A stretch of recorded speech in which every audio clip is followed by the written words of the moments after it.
तपाईँ मल लिन किन नजानु भयो त? अब कसले दिन्छ र जानु नि बाबु? पढाउने फुर्सद नभएर हो। मल लिन दिने सरकारलाई के भन्न चाहनुहुन्छ? हरि सरकार हजुर के भन्न चाहनुहुन्छ? सरकार त अब राजा हो देश बचाऊ।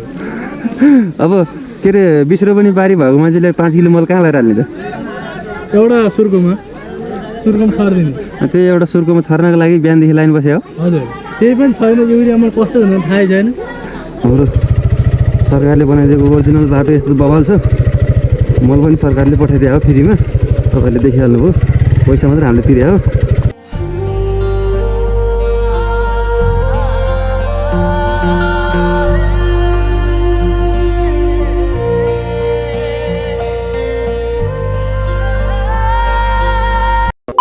Hello everyone, welcome to my another vlog.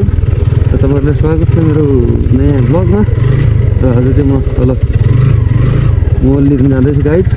रासायनिक मल भन्छ मकैहरूमा हाल्ने मल लिन जाँदैछु गाइज। अहिले चाहिँ म यहाँबाट यात्रा सुरु भयो। पानी पर्दो क्रम जारी छ। अहिले हल्का रोकिएको छ गाइज। त्यसमा चाहिँ दायाँ बायाँ पुरा कुहिरो लागिरहेछ गाइज। तपाईँले देख्न सक्नुहुन्छ पुरा कुहिरो लागिरहेछ। म किन जानुपर्ने क्या सिधै भएछु। अहिले चाहिँ लगभग 2:30 भयो दिउँसो। तर अर्को कुरा मेरो चाहिँ बाइकमा अगाडिको टायरमा हावा आइरहन्छ यार, तनाव भइरहेको छ। अब गएर पहिला बाइक बनाउँछु, त्यसपछि उता म लिएर आउँछु गाइज। त्यस्तो मकैमा हाल्नु पऱ्यो नि त गाइज। मकैमा तब धानमा अब किसान भएपछि होइन चारैतिर मल चाहिँदो रहेछ गाइज। यो घरलाई 5 किलो डेबी मल 5 किलो युरिया मलले गाइज। यति गाह्रो छ त्यो 5 किलो मैले के गर्ने हो। र हाम्रो चाहिँ अहिले अब 10 घरलाई ल्याउनु लाग्यो अरे, त्यो भएर गोटे ल्याउनु लाग्छ। 10 घरै ल्याउनु लाग्यो गाइज। बाटो एकदम अप्रोड छ। यस्तो बाटोबाट अहिले मल हालेर ल्याउनु पर्छ। हे गाइज, फाइनली अहिले हामी चाहिँ वर्कसपमा आइसकेछौँ गाइज। मेरो बाइक चाहिँ यहाँ बन्दैछ। ट्याक्क अब बाइक बन्ने कार्यक्रम भइरहेछ।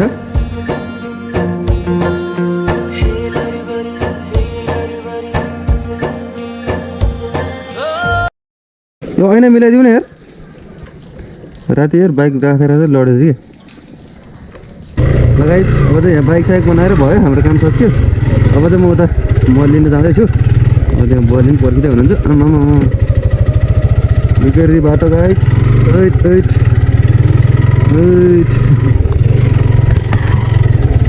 आमामा हिलो चाहिँ कडा छ हौ। हिलो कडा के गाइस। मान्छेहरू सबले मल लिएर आइसक्यो यार, म मात्रै बाँकी हो क्या हो।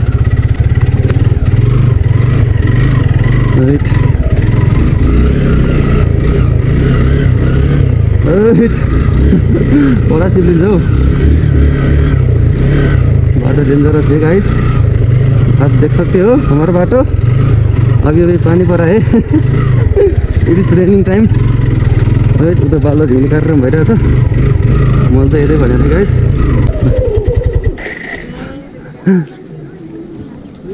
मल लिने पुरै लाइन हो।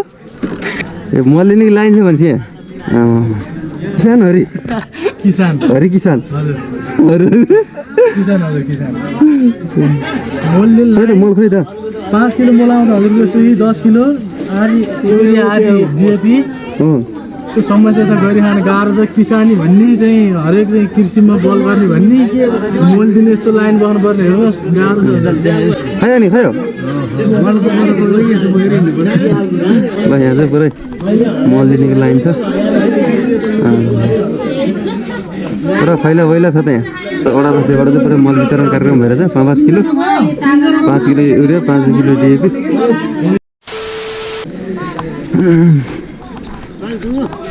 ल ए त्यो गर्नु पऱ्यो नि पहिला त। खोल्नु पर्यो कहाँ राख्नु पर्यो नि? खोल्नु पर्यो नि पहिले। खोल्नुपर्छ। कहाँ राख्नु? तल राख्नु तल गिलो हुन्छ नि यहाँ राख्नु। यो धारमा के हुँदैन भने एकछिन त हो नि। मल दिएन कस्तो सरकार यो। र मल बाँध्ने कार्यक्रम सुरु भइरहेछ। हाम्रो हरि सरकारले बाँध्दैछ। किसान हरि किसान मल पाउनु गाह्रो छ। सरकार गरिखान्देऊ किसानलाई। मल लिन दिने सरकारलाई के भन्न चाहनुहुन्छ? हरि सरकार हजुर के भन्न चाहनुहुन्छ? सरकार त अब राजा हो देश बचाऊ। अब के अरे 20 रुपियाँ पनि बारी भएको मान्छेले 5 किलो मल कहाँ लगाएर हाल्ने त? एउटा सुर्कोमा छरिदिने। त्यो एउटा सुर्कोमा छर्नको लागि बिहानदेखि लाइन बस्यो हो हजुर केही पनि छैन युरियामा कस्तो हुन्छ थाहै छैन। गाह्रो छ खत्तम बनाइदियो यो सरकारले दुवार छोडो मल्लपछि यस्तो हुन्छ गाइज गाह्रो छ गरी खान गाह्रो छ अब किसान होइन अब माग्ने मनपर्छ गाइज सजिलो कचौरा भए पुग्छ होइन त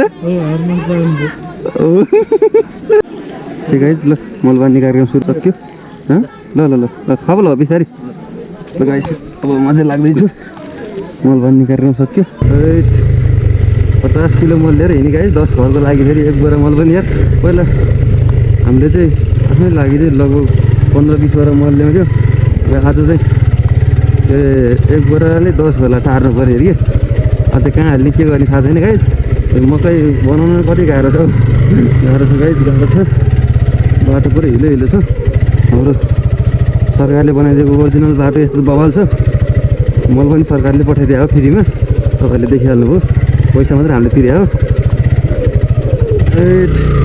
यस्तो बढी खेतै खेत छ म त खेतमा पुग्दैन सोचेँ गाइज हिलोबाटै हाल्नु पऱ्यो अब यो मल लगाएर 10 घरलाई बाँडेर अनि 10 घरको मान्छेले मकैमा हालेर मकै फलाएर बेचेर अनि त्यसपछि चाहिँ त्यही मकै काठमाडौँ पुगेर त्यही मकैलाई भुटेर फिल्म हलहरूमा पकाउनु भनेर बेचेर त्यही मकै चाहिँ गर्लफ्रेन्डमा खुवाएर फिल्म हेर्ने चाहिँ मान्छे चाहिँ हामी नै हो है म नुहाकोटै हो कि त्यस्तो मान्छे चाहिँ त्यही मकै आफ्नै मकै आफै बेच्ने अनि त्यसपछि आफै लगेर किनेर खाएर आनन्द लिने त्यो हाम्रो लङ लास्टिङ सोच चाहिँ बवाल छ क्या हिलै हिलो छ यार आमा कसरी घर पुग्ने होला हौ हैट यो हिलोले त मार्ने भयो नि त एक्लै छु यार यही बेला बाइक पस्यो भने कहाँ के गर्ने होला त्यो चाहिँ टेन्सन लागिरहेको छ कि मलाई रातो माटोको भरे भन्दा के नमस्ते सर हजुर हो तिमीले मात्रै ल्याऊ त खै तपाईँ मल लिनु किन नजानु भयो त अब कसले दिन्छ र जाने नि भाउ पढाउनै फुर्सद नभएर हो किन फस लगाइसक्यो नि त ल यो मिलाइदिनु त ल मिलाइदिनु मरा अब उचाल्न सके त भने ओ ए पाउनु बाइक बाइक ढल्के ल के छ ओर्लिउ म ओर्लिनै पर्छ ओर्ल सकिँदैन पस्नै उलाउ यो सरले पनि राम्रै काम गर्नुहुन्छ कहिलेकाहीँ हो नि त्यो दुःख पाउनलाई मैले सम्झाएर चाहिँ कि हो ल हो ल हो हो ठिक छ ल धन्यवाद सर ल ल बाइक चलाएर हिँड के म जाउँ अब सकिएला त बाइक लानु ल किन सकिनु फेरि माथि आएछ अलिकति ल आयो नि के गर्नु यहाँ छुचुको बस्नु पऱ्यो नि बिस्तारी अब मल ठाउँ त कहाँ चाहिन्छ पाइन्छ र अब मल माथि बसेर पो चलाउनु पर्ला यो मलले पनि रोयो यार कतिको छन् मान्छे छ 15-20 जना मल रहन्छै रहँदैन रहन्छ किन नरहनु मल त ल सर म हिँडेँ है ल हमको गाह्रो है गाइस हमको गाह्रो है वनको बिचमा एक्लै सिङ्गल यात्री अब सरले चाहिँ नभेट्नु भयो है म त मेरो चाहिँ बिजोग हुन्थ्यो कि अब मल चाहिँ त्यो झर्ने बेला भएको छ बाइकबाट त्यो बाँध्न नपुगेर भन्न सर भेट्नु भयो र अलिकति काम लाग्यो अलिकति होइन धेरै काम लाग्यो नत्र अहिले म एक्लै हुन्थेँ मैले बाँध्न सक्दैन थिएँ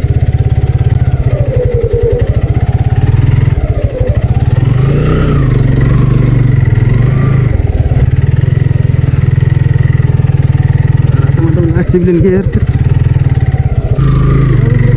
ए बाटो त पुरै हिलो